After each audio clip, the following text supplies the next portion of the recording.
That's all you need. All you need to be successful, not just in film, in life. All you need to do is hold on. Yeah. Welcome to the Pantheon Parenthetical. My name is Lance Ash, and we're going to continue with this project in a rather scattershot manner.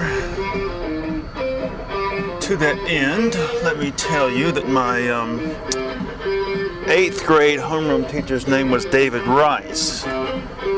I later worked with him at the post office.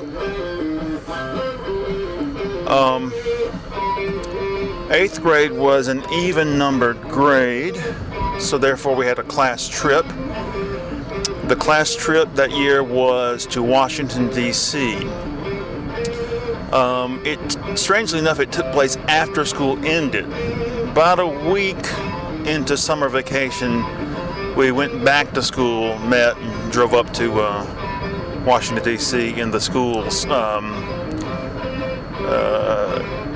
used Greyhound bus, I guess it was. I don't know who donated it or how they purchased it, but anyway, they called it the Cruiser.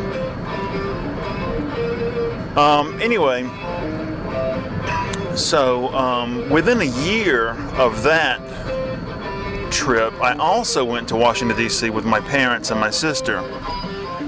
And it was a semi-disaster, as most of our trips together as a family were. I remember a lot of arguing and a lot of wasted time.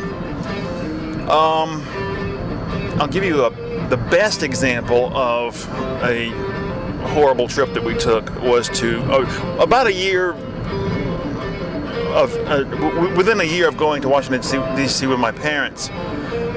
We also went to Disney World, and it was probably the worst trip we ever took. My parents did. Okay, first of all, as far as amusement parks are concerned, we were used to Six Flags. That was what we thought amusement parks were. We had no idea what Disney World held in store for us. And my parents did no research, no planning. We just drove down there. I remember driving all the way down there and walking all the way up to the ticket booth, and they had the prices listed over the ticket booth. And I remember my father stopping dead in his tracks, mouth open, eyes agog, shaking his head in disbelief at how expensive it was. And I remember hearing him say, "We're going to have to go home." They had no idea of how expensive it was, and it was not worth it. This was the same year that Epcot opened, and Epcot was the biggest nothing, and Disney World itself was a big, colossal nothing. At Six Flags, it's ride after ride, many different kinds of roller coasters.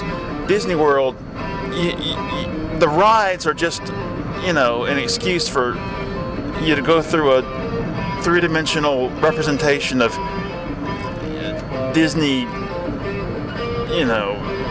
merchandising. It's just crap. Anyway, getting back to school memories, as I've mentioned before, almost all of our textbooks and teaching materials came from Christian publishing houses like Bob Jones University Press and Becca Book out of Pensacola, Florida. And these textbooks, these things were heavily slanted toward Republican Party policies. They were heavily anti-immigration because open immigration had brought this country Catholicism, and they were heavily anti-environmentalist.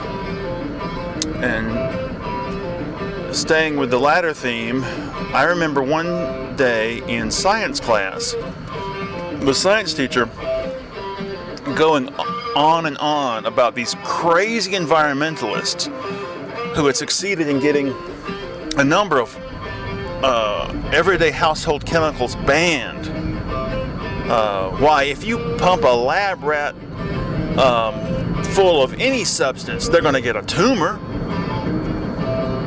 He said they succeeded in getting DDT banned. There can't be anything wrong with DDT, he said. The Nazis used to dump it on the Jews in the concentration camps to delouse them. He said this absolutely seriously. And I think that's about it for this episode. So thank you very much for listening. Bye-bye.